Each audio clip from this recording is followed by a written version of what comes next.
The Galactic Military Academy didn't just accept anyone. You needed 3 things to get in: exceptional combat aptitude, a recommendation from a planetary defense force, and apparently, the bureaucratic oversight that let a human slip through their application process.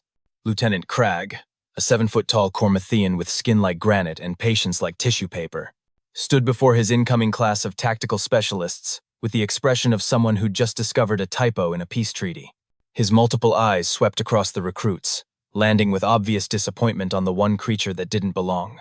That would be Jake Murphy, human, 5'9", brown hair, unremarkable by Earth standards, which made him positively exotic here, and not in a good way. "Welcome to Advanced Combat Theory," Cragg began, his voice like gravel in a cement mixer. "You represent the finest warriors from 47 star systems. You are the elite." He paused, looking directly at Jake. "Most of you, anyway." Jake smiled and gave a little wave. 2 of his classmates physically recoiled. To Jake's left sat Thornix, a Velcarian whose species had evolved from apex predators. She had retractable claws, reinforced bone density, and the kind of confidence that came from 10,000 years of being at the top of the food chain. She'd been eyeing Jake like a menu item since orientation. On his right was Pip, a small, furry Nodarian who compensated for his species' prey animal origins with enough weapons certifications to arm a small moon. He kept his distance from everyone, but especially from Thornix, for obvious evolutionary reasons. Behind them sat Xena, a crystalline quarite who could theoretically refract energy beams through her body structure. She hummed at a frequency that made Jake's teeth itch, and had introduced herself by explaining that humans were fascinatingly primitive. "Today," Cragg continued, pulling up a holographic display, "we begin with the improvisation challenge. You will enter an empty training room. You will have 10 minutes. You will create 1 functional weapon from available materials." He smiled, which looked like a rock slide. "This exercise separates tactical thinkers from tactical failures. It determines who advances to field operations, and who spends the next cycle doing equipment inventory." Thornix cracked her knuckles. The sound echoed like gunshots. "The room contains standard furniture, basic tools, and common materials. Nothing is labeled. Nothing is convenient. You must assess, adapt, and create." Cragg's eyes swept the room. 1 weapon, 10 minutes. Any questions?" Jake raised his hand. "What?" Cragg snapped. "Do they have to be separate weapons, or can I count a combo weapon as 1? The entire class turned to stare. "You will have time to ask relevant questions after you've actually created something human." Cragg gestured toward the training room door. "Thornix, you're first." The Velcarian stood, with fluid grace, cracked her neck, and strode into the room like she was going to murder it. Through the observation window, they watched her immediately analyze the space with predatory efficiency. 8 minutes later, she emerged with a serviceable club made from a reinforced table leg, wrapped with torn fabric for grip. Primitive, but effective. Pip went next. 6 minutes. 1 spring-loaded projectile launcher using chair components and elastic cording. Clever, anxious, and over-engineered. Very on brand. Xena took 9 minutes and created something she called a resonance amplifier that looked like abstract art and probably violated physics. It might work. It might also explode. With Quaritz, you never quite knew. "Murphy," Cragg said, making Jake's name sound like a profanity. "Your turn. Try not to embarrass your species more than your presence already does." Jake stood, stretched, and walked into the training room with his hands in his pockets. Through the window, his classmates watched with varying degrees of interest and superiority. The human looked around the room once, slowly, like he was shopping for furniture. Then he picked up a chair, examined it, and smiled. That smile should have been a warning. What happened next would later be described in military journals as the incident that required 17 new safety regulations. Jake started grabbing things. Not methodically, not carefully. He grabbed objects with the manic energy of someone who just realized they could solve all their problems at once. He moved around the room like a tornado with thumbs. "What is he doing?" Xena hummed, her crystalline structure flickering with confusion. "Failing, probably," Thornix muttered, though she leaned closer to the window. Pip said nothing, but his small eyes had gone very, very wide. Lieutenant Cragg checked his chrono. 5 minutes remaining.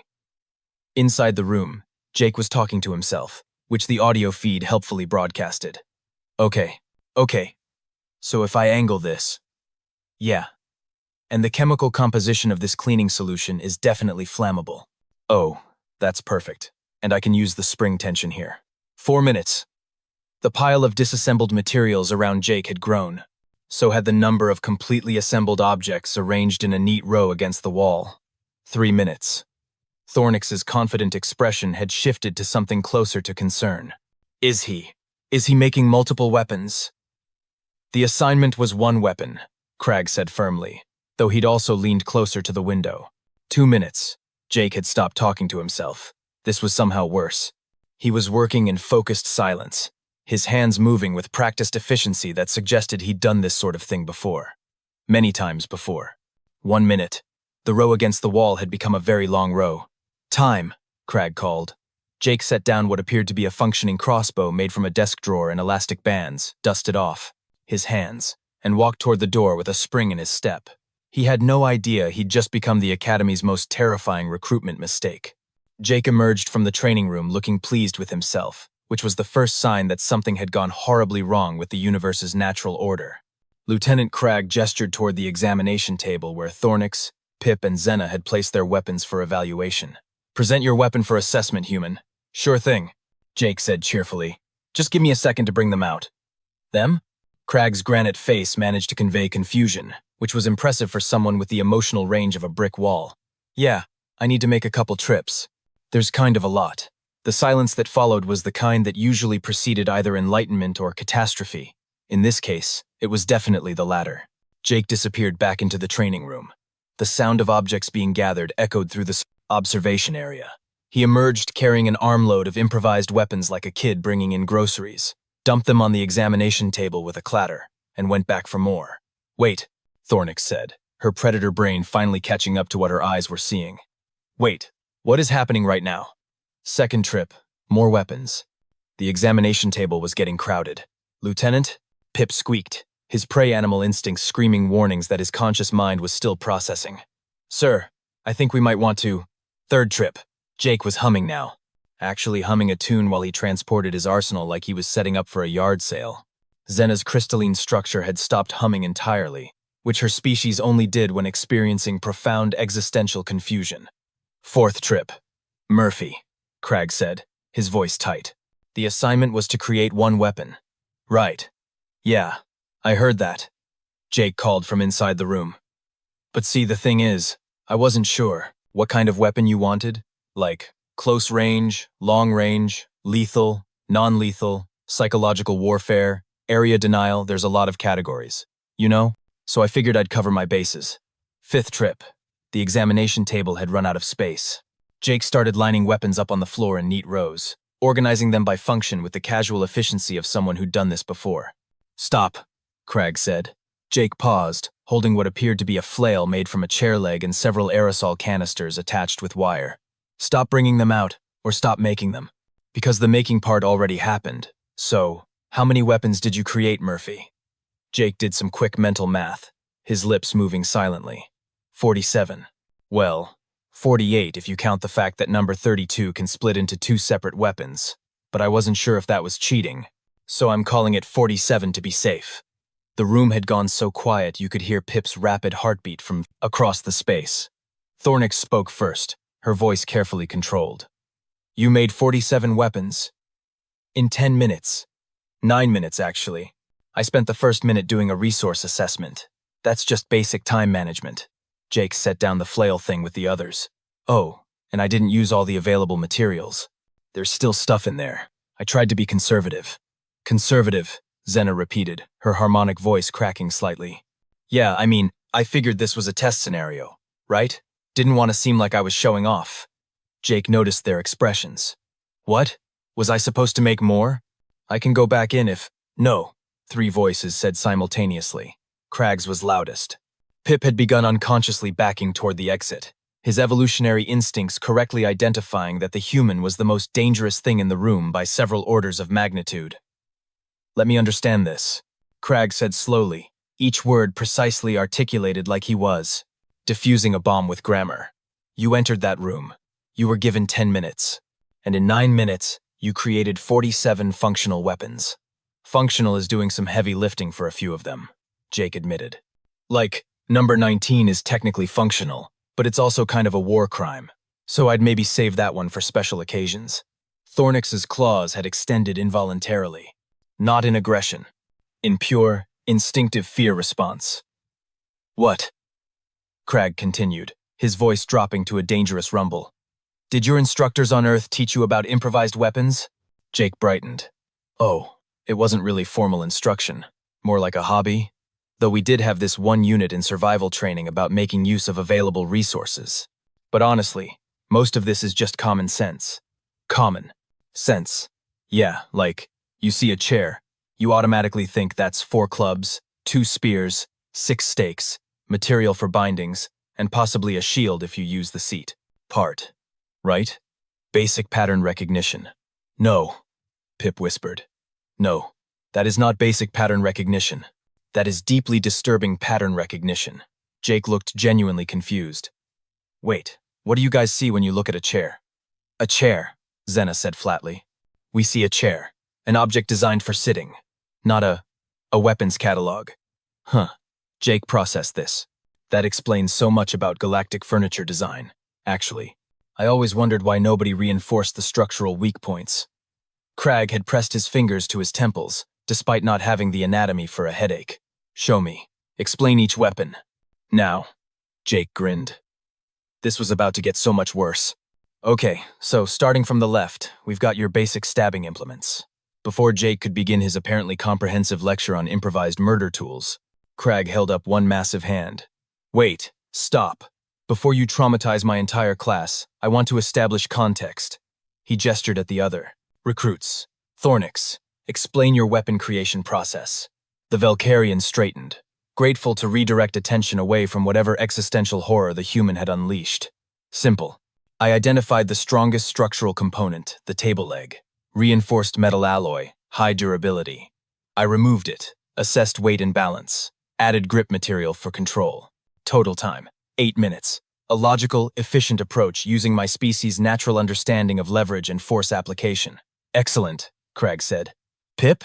The small Nodarian fidgeted.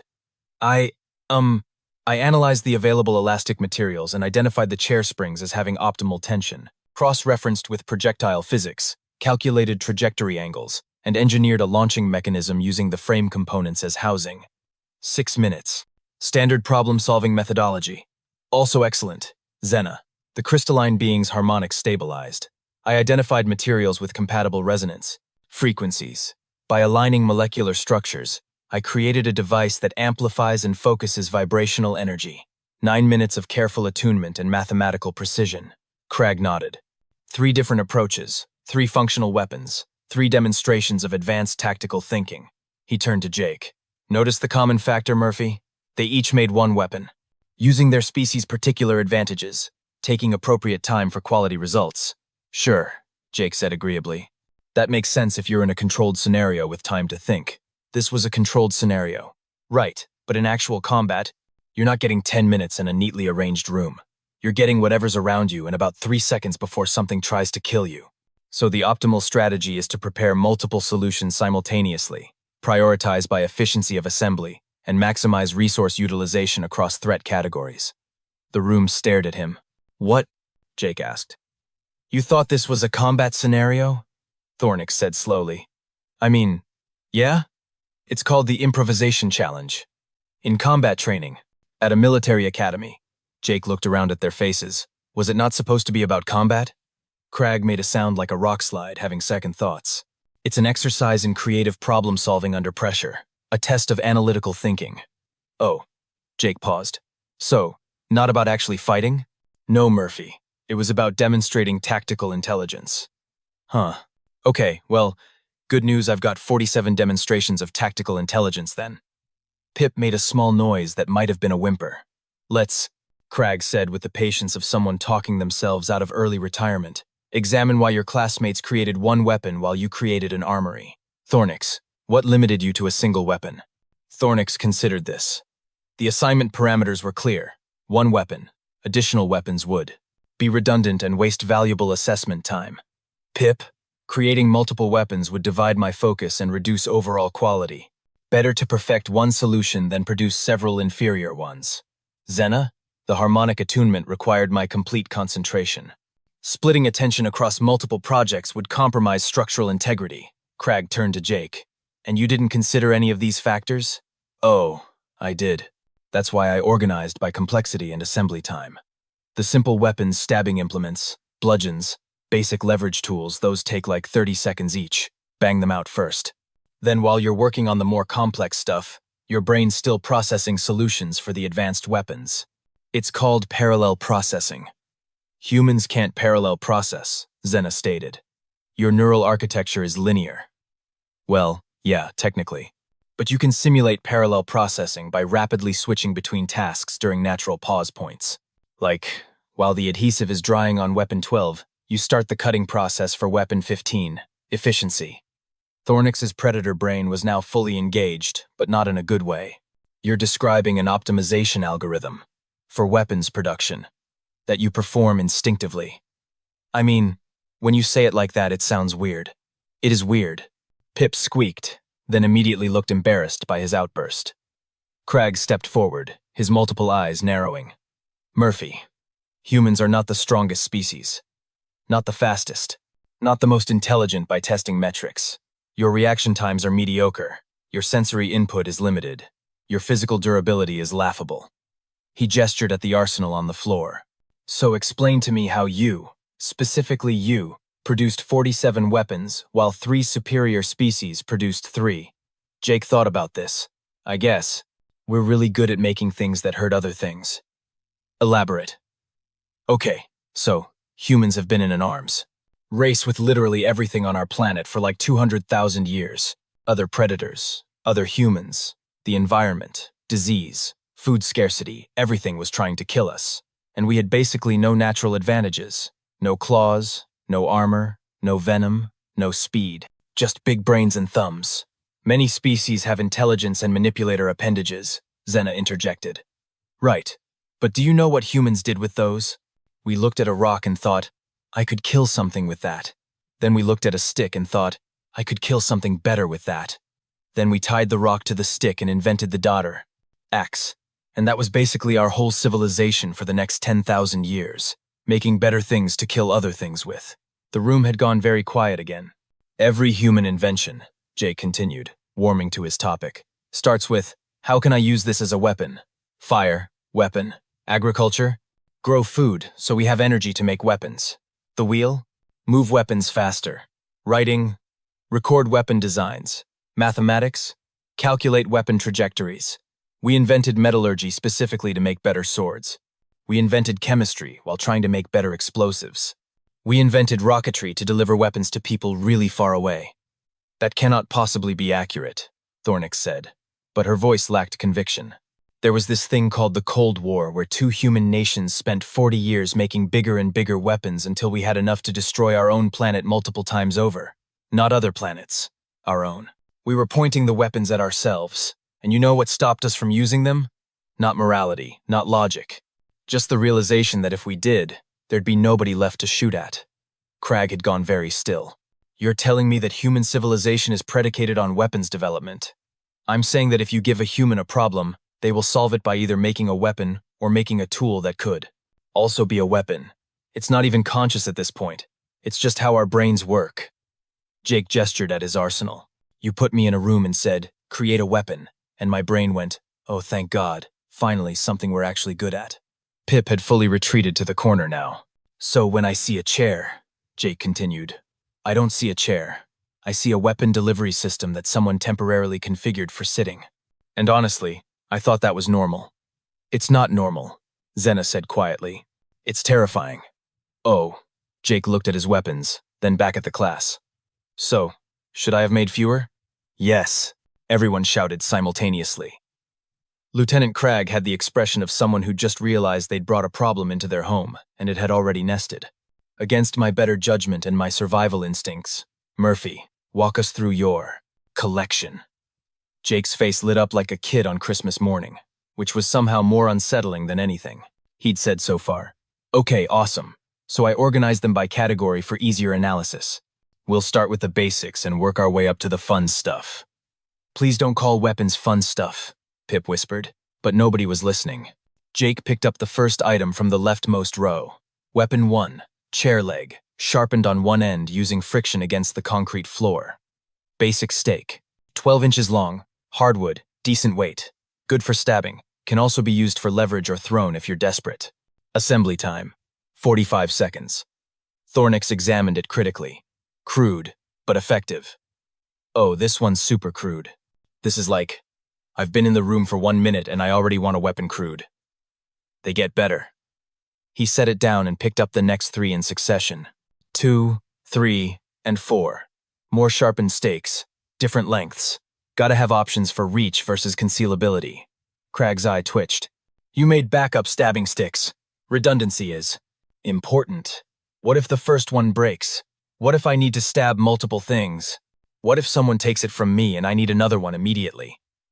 Jake said this like it was the most reasonable thing in the world. Anyway, 5 and 6. Chair legs with the ends split and a wedge driven in to make a spread point. More surface area. Better for bludgeoning. Harder to pull out once embedded. I call these commitment stakes. Why would you name them? Zena asked, horrified. If you don't name your weapons, how do you tell someone else which one to use? Hey, throw me the stabby one. Doesn't narrow it down much in this collection. Jake grabbed the next item. 7. Table leg wrapped in electrical wire from the lamp. Improves grip, adds weight, and the wire can cut if you use it right. Plus, if you unwrap it, you've got 12 feet of flexible binding or garroting wire. Garroting wire, Craig repeated flatly. I mean, I wasn't planning to garrote anyone, but it's good to have. Options. Jake was fully in his element now, moving through his arsenal with the enthusiasm of a tour guide. 8 and 9. Aerosol cans from the cleaning supplies. One's a flamethrower, just light the spray, basic chemistry. The other's a direct spray weapon because that particular solvent is definitely not eye-safe. I checked the chemical composition on the label.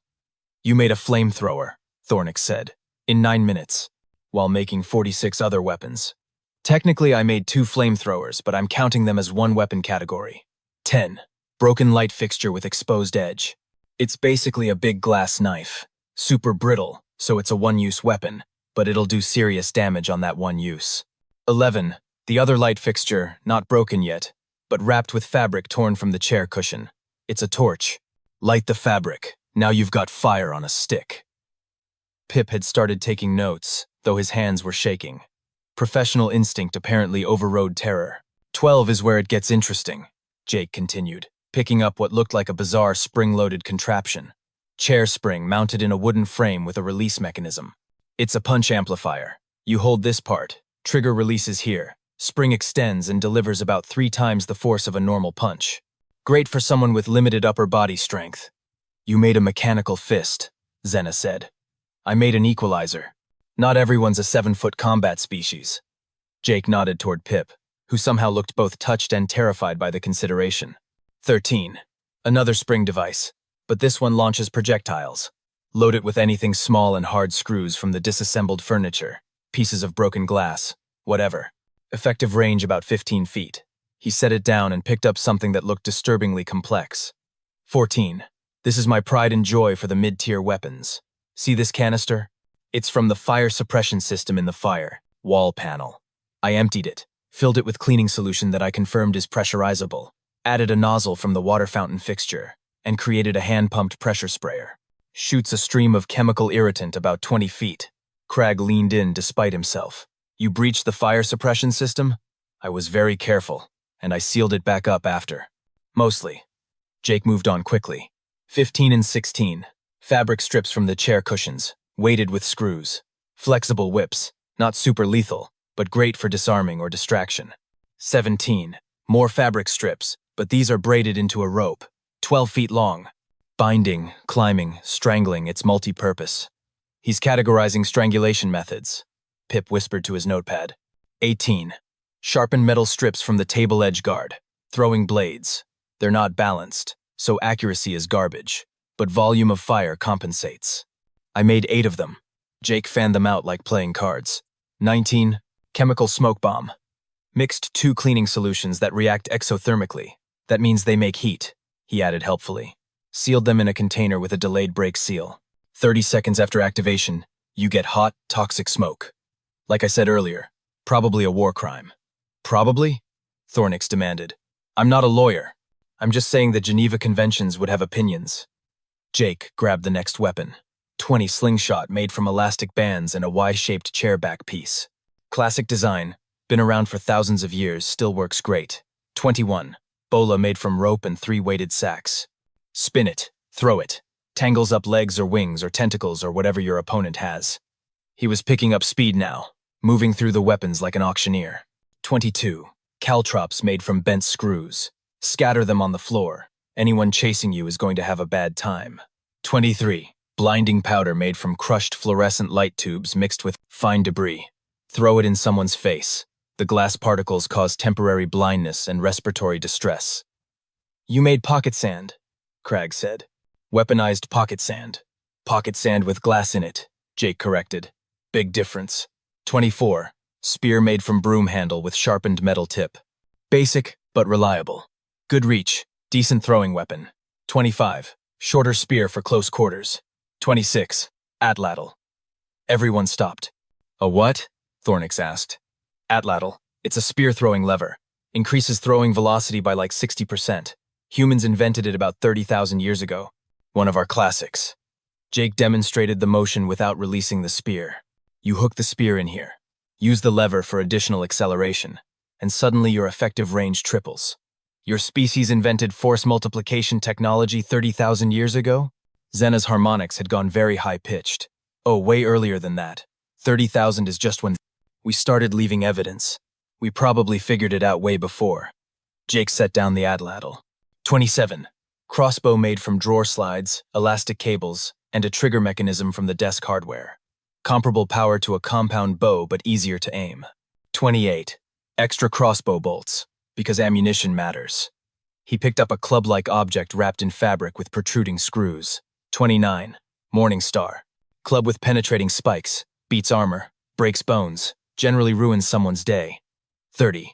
Flail. That's the one with the aerosol cans. Swing it, the cans add momentum, plus they might rupture on impact and spray chemicals everywhere. You made a chemical splash weapon disguised as a medieval bludgeon, Cragg said, his voice hollow. Efficiency. Jake beamed. 31. Large shield made from the tabletop. Not really a weapon, but good defense, and you can bash with it. 32. The splitting weapon I mentioned, it's a staff that unscrews into 2. Fighting sticks. Versatility. He was approaching the end now, and the weapons were getting increasingly elaborate. 33. Net made from braided wire and rope. Entanglement weapon. 34. Grappling hook made from bent metal with attached rope. Climb walls, pull things. Improvised weapon if you swing it. 35. Bear trap made from spring-loaded desk drawer mechanism. Step on it. It clamps shut. Very painful. Bear trap? Pip squeaked. I didn't know what else to call it. It's a clamping trap. 36. Hunting snare using wire and a spring trigger. Different application than the bear trap. This one's for restraint rather than damage. Jake picked up a complex contraption made from multiple components. 37. Pneumatic nail gun made from pressurized canister and a firing chamber. This one I'm actually really proud of. Uses air pressure to drive these sharpened bolts at high velocity. Thornix had gone pale, which was impressive for someone with Akindublant. Granite-colored skin. You made a firearm. Technically it's a pneumatic weapon, but yeah, same principle. 38. More ammunition for it. 39. Backup pressure canister. 40. Incendiary device using aerosol propellant and a timed ignition system. It's basically a firebomb. Firebomb, Cragg repeated. You made a firebomb. I made 3 incendiary devices, actually. 41 and 42 are variations with different delay timers and dispersal patterns. Jake set them down very carefully. 43. Zip gun made from metal tubing and a spring striker. Single shot, not very accurate, but it works. 44. Knuckle duster made from drawer handle mounted on a grip. Classic design. Maximizes punching force. He picked up the last 3 weapons with something approaching reverence. 45. Compound lever trap. Step on the pressure plate, releases a spring-loaded arm that hits you from the side. This one's an area denial weapon. 46. Chemical sprayer mark. 2. Refined design. Better pressure and range. And 47. He held up what looked like an innocent length of pipe with some wire wrapped around one end. Pipe bomb. The silence was absolute. It's not armed, Jake added quickly. I didn't add the propellant or the ignition system. That seemed like it would violate safety protocols. But the casing is sound, the design is solid, and with about 90 seconds of work and access to the right chemicals, you'd have a fully functional explosive device. He set down the pipe bomb with the gentle care of someone handling a sleeping infant. So yeah, 47 weapons. Well, 48 if you count the staff as 2. I stayed conservative, focused on reliable designs, and made sure to include options for different combat scenarios. Questions? Nobody moved. Nobody spoke. The only sound was Pip's rapid breathing, and the faint hum of Xena's crystalline structure vibrating at a frequency that suggested she was one revelation away from shattering. Finally, Crag found his voice. Murphy. What? And I cannot stress this enough. What the absolute hell did they teach you on Earth? Jake thought about it. Mostly just history class, actually. Humans have been really well documented about this stuff. And somehow, that answer was the most terrifying thing he'd said yet. Lieutenant Crag sat down. He'd been standing for the entire demonstration, but the pipe bomb had apparently exceeded his structural integrity threshold. History class, he said, each word falling like a stone into still water. You learned to make 47 improvised weapons in history class. Well, not directly. But human history is basically a comprehensive manual on creative violence. Jake pulled up a chair, the one chair he hadn't disassembled, and sat backward on it like this was a casual conversation. See, here's the thing about humans. We're not apex predators. We're persistence predators. We're not the strongest or the fastest, so we had to get creative. Creative, Thornix repeated. Her claws were still extended. They hadn't retracted since Weapon 32. Yeah, like, early humans figured out that we couldn't outrun prey, but we could track them for days until they collapsed from exhaustion. We couldn't outfight predators, but we could throw rocks at them from a distance. We invented weapons because we had to. It was evolve or die, except we couldn't evolve fast enough biologically, so we evolved technologically instead. Pip had stopped taking notes. His writing pad just said, "Oh no," in increasingly large letters. Every major period of human advancement came from warfare, Jake continued, warming to his subject. The Bronze Age? That's when we figured out you could mix copper and tin to make better weapons. Iron Age? Better weapons. Industrial Revolution? Way better weapons. Now with mechanization. We went from swords to guns to bombs to missiles to nuclear weapons in about 600 years. Nuclear weapons, Xena whispered. Please tell me those aren't real. Oh, they're super real. We split the atom, you know, the fundamental building block of matter, and our first thought was, let's make it explode. Jake said this with the pride of someone discussing their grandmother's recipe. We made bombs so powerful that a single one could level an entire city. Then we made them bigger. Then we made thousands of them. Then we put them on rockets so we could deliver them anywhere on the planet in 30 minutes. Crag's multiple eyes were all closed now. And this didn't strike your species as excessive. Oh, it definitely did. But by then we'd already made them. And nobody wanted to be the only one without city-destroying weapons, so we just kept making more. That's deterrence theory. It's like if everyone at the academy had enough firepower to destroy the entire campus. Nobody would start fights because everybody loses. That, Thornix said carefully, is insane. Yeah, we figured that out eventually. Took a few close calls, but we mostly stopped making new ones. We still have all the old ones, though. Just in case. Jake shrugged. Anyway, point is, humans have spent our entire existence in an arms race with everything, including ourselves. We've been making weapons from available materials for 200,000 years. It's not a skill we're taught, it's cultural knowledge that gets passed down. You're saying this is instinctive, Crag said. Not instinctive, but close. It's learned behavior that's so ingrained it might as well be. Every human kid learns about historical weapons. Every human culture has traditional weapons. We have martial arts that are just organized systems for hurting people efficiently. We have sports that are simulated combat. We have video games about warfare. It's everywhere.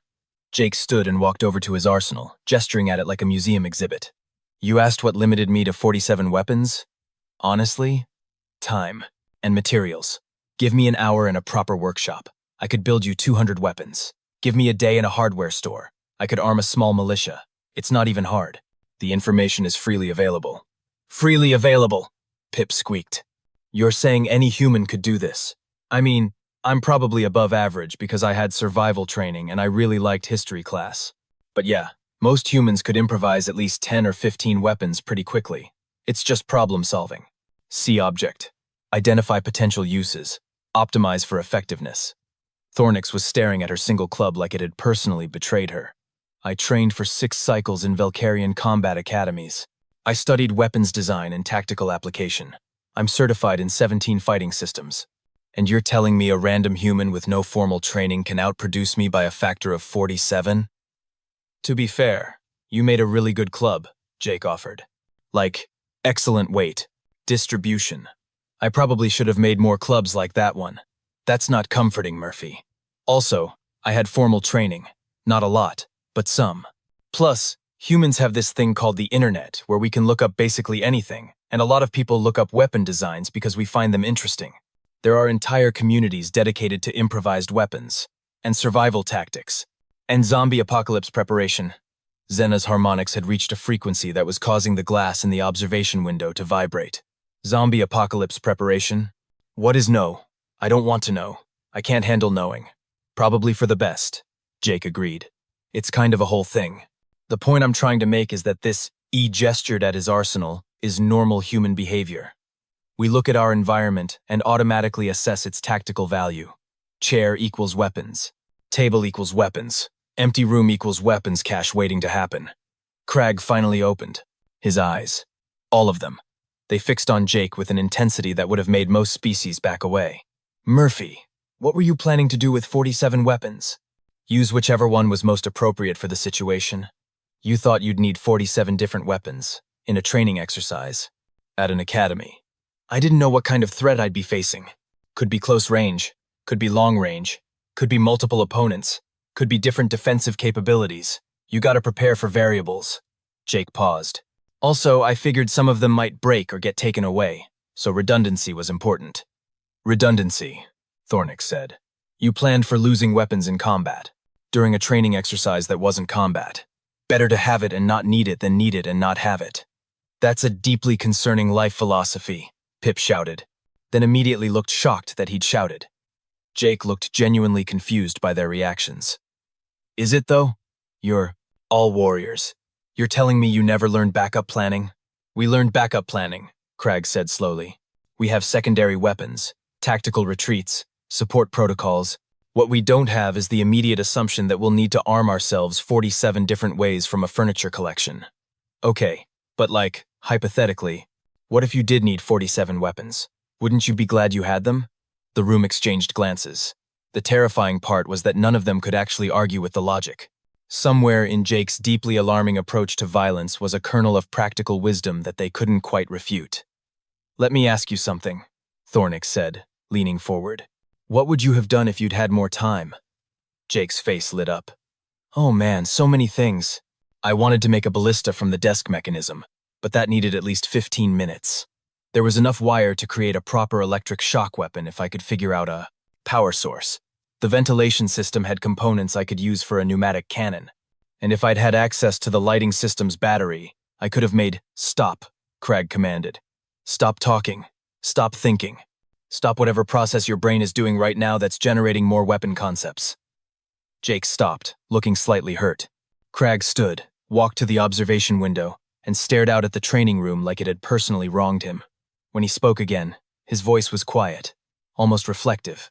In 300 cycles of instructing at this academy, I have never seen anything like this. I've trained Velkarian berserkers. I've trained Nodarian technical specialists. I've trained Quarite energy manipulators. I've trained warriors from species that breathe methane and species that exist partially in other dimensions. He turned back to face Jake. You are the first student who has made me genuinely concerned about galactic security by passing a test. Is that good? Jake asked hopefully. No, Murphy. It's absolutely terrifying. Because if one human with 9 minutes and a furniture collection can create an armory, what could your entire species do with actual resources and hostile intent? The question hung in the air like a threat. Jake thought about it. I mean, we already know the answer to that. We did it. We called it World War II, and it involved basically every human nation, lasted 6 years, killed about 75 million people, and ended with us inventing nuclear weapons.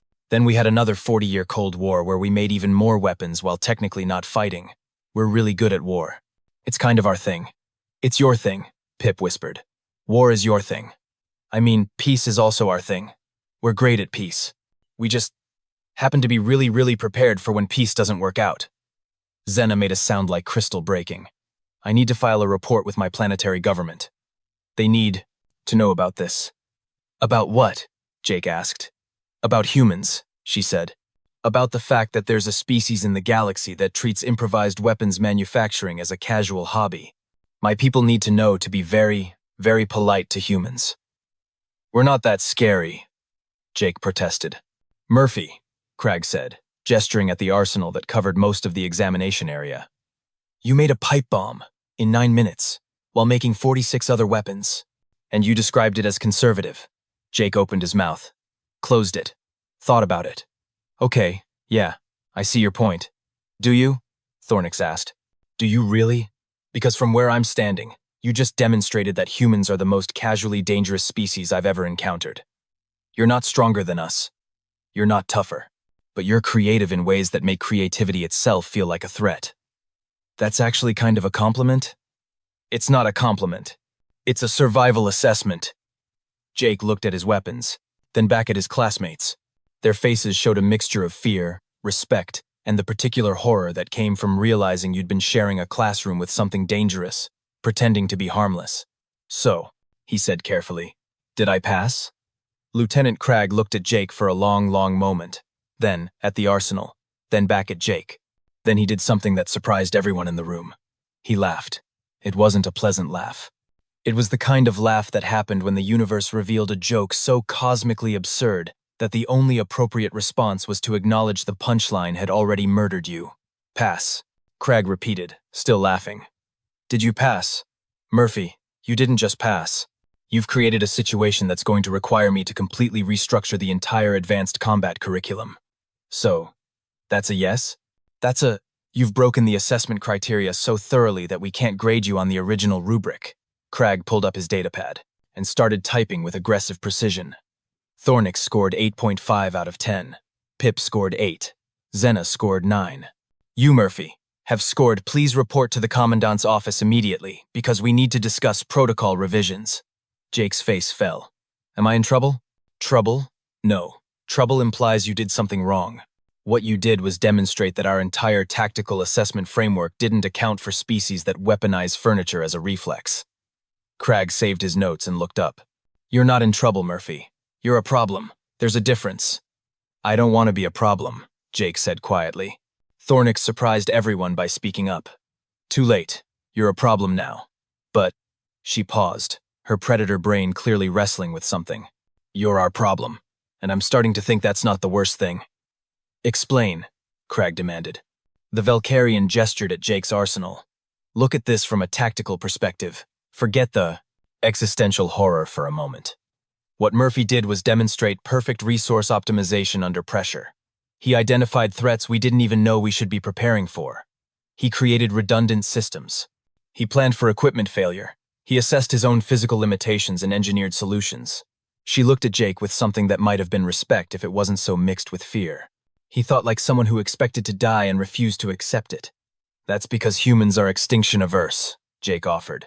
We almost went extinct a few times early on. Dropped to like 10,000 individuals once. Really makes a species paranoid about survival. Pip had finally stopped shaking enough to speak coherently. So, what you're saying is that humanity's entire tactical philosophy is based on near-extinction trauma? I mean, when you put it like that, it sounds bad. It is bad, Pip squeaked. It's bad, but it's also effective? Maybe? He looked at his notes. Again. The efficiency here is remarkable. Disturbing, but remarkable. Most of these weapons required minimal resources and assembly time. They're scalable, teachable, reproducible. From a military logistics perspective, this is actually brilliant. Zena's harmonics had finally stabilized to something approaching normal. I've been calculating resource expenditure ratios. Murphy used approximately 60% of available materials to create 47 functional weapons. That's a production efficiency rate that exceeds our standard military manufacturing by a factor of 12. Because military manufacturing is designed for quality control and safety standards, Cragg pointed out. Sure, but in a survival scenario, this approach is vastly superior. Zena's crystalline structure flickered thoughtfully. I hate that I'm saying this, but we could learn from this. Not the specific weapons, definitely not the pipe bomb, but the methodology, the rapid assessment, the parallel processing approach, the optimization algorithms. Cragg rubbed his temples again.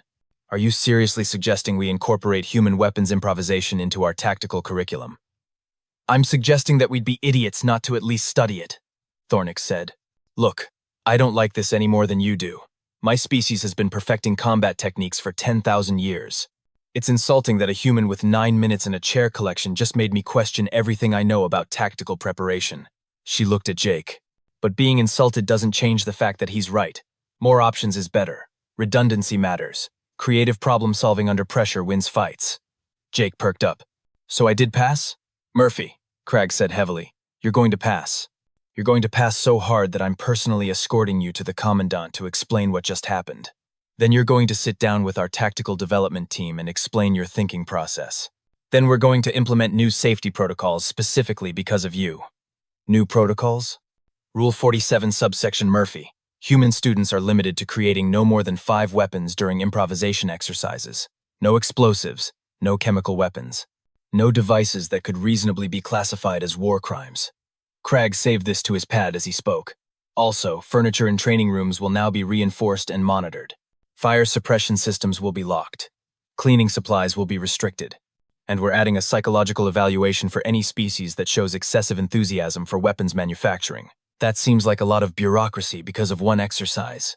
Murphy, you made 47 weapons. We're lucky I'm stopping at new rules and not evacuating the campus. There was a brief silence while everyone processed this. Then Pip said, very quietly, "Can I ask a question?" "Go ahead," Cragg sighed. "Murphy, you said you held back. You said you were being conservative. You mentioned weapons you didn't have time to make." The small Nodarian looked up from his notes, his eyes wide. "What's the most weapons you could make if you weren't holding back?" Jake thought about it. Really thought about it. With unlimited time and the contents of this training facility, including the armory, the engineering lab, the chemistry stores, and the vehicle bay. "Murphy, don't answer that," Cragg warned. "Probably around 300 functional weapons. Not counting ammunition stockpiles or if I set up actual manufacturing systems, which would let me scale production indefinitely." Jake said this like he was estimating how many sandwiches he could make. "But that's assuming I could access everything, which would require bypassing security protocols, and I wouldn't do that without permission." The room went silent again. 300, Thornix whispered. "Not counting manufacturing systems," Pip added, his voice hollow. "Which would scale indefinitely," Zena finished. Cragg stood up very straight, clasped his hands behind his back, and took 3 deep breaths. When he spoke, his voice was preternaturally calm. "Murphy, I'm going to ask you a question, and I need you to answer honestly. How many other humans think like you?" Jake shrugged. "Most of us? I mean, I'm probably more into it than average because of the survival training. But any human with internet access and free time could figure this stuff out. There are whole communities dedicated to it. Preppers, survivalists, history enthusiasts, engineers, military hobbyists. We share information. It's like a collective knowledge base of creative violence." "A collective knowledge base," Cragg repeated.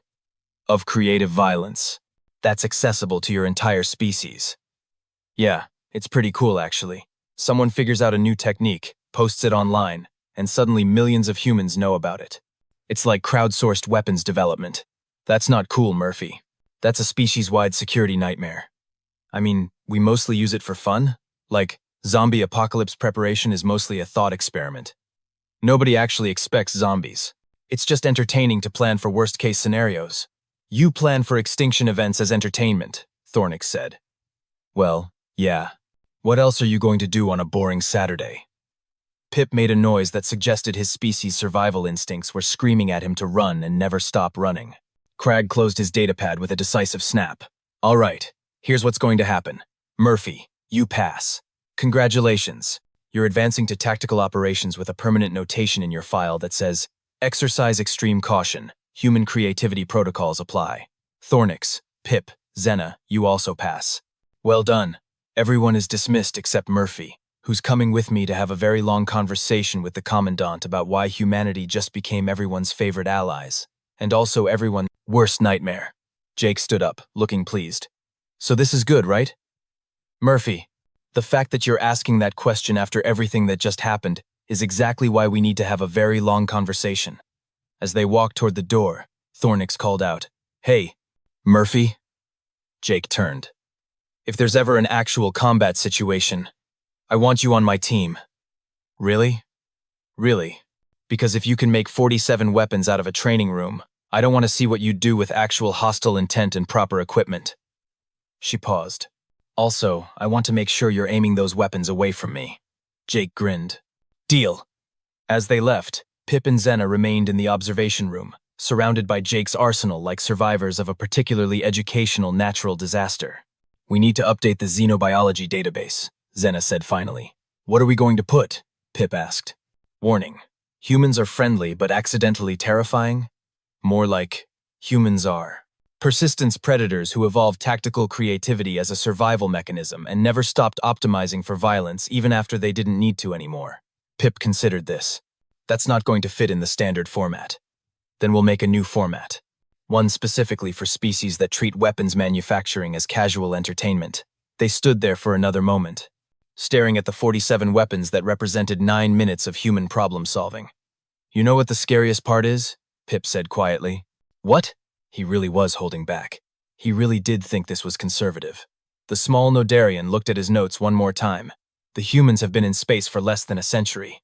They're still new to the galactic community, and they're already the most prepared for violence of any species I've encountered. Not the most violent, Xena corrected. The most prepared. There's a difference. Is there, though? Is there really? They looked at each other. Neither had an answer. Meanwhile, halfway across the campus, Lieutenant Cragg was walking Jake Murphy toward the Commandant's office, trying to figure out how to explain that humanity had just redefined the entire Academy's understanding of tactical improvisation by treating furniture like a weapons catalog. Murphy, Cragg said as they walked. Yeah?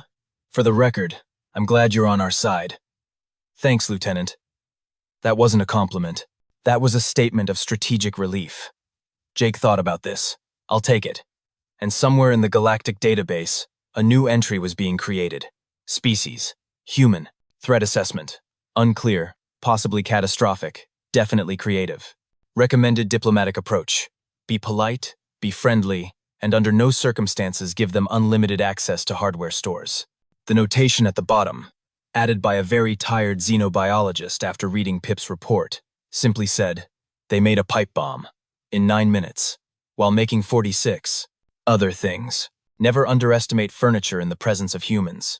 It was the beginning of humanity's reputation in the galaxy, not as the strongest species, not as the smartest species, but as the species you really wanted on your side when things went wrong. Because if you gave a human a problem, they wouldn't just solve it. They'd solve it 47 different ways, accidentally terrify everyone in the process, and still somehow be confused about why everyone was impressed. And honestly, the galaxy wasn't sure if that was inspiring or horrifying. Probably both. Definitely both.